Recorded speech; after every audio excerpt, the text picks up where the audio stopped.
Hey there. Today we're going to look at how to use your phone as a mic on your PC. So let's get started.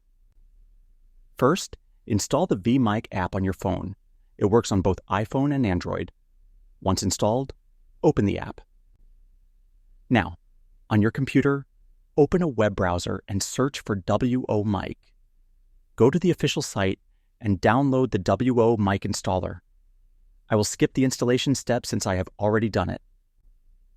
Next, open the WO-Mic client on your desktop. Then open the WO-Mic app on your phone. Make sure both devices are connected to the same Wi-Fi network. In the client, go to Connection, select Wi-Fi, and click Connect. On your phone, start the server. Enter the same IP address on both devices and press Connect. Now go to your PC sound settings. You will see the WO-Mic microphone under Input Devices. Select it as your input, and that wraps it up. Appreciate you watching. See you in the next one.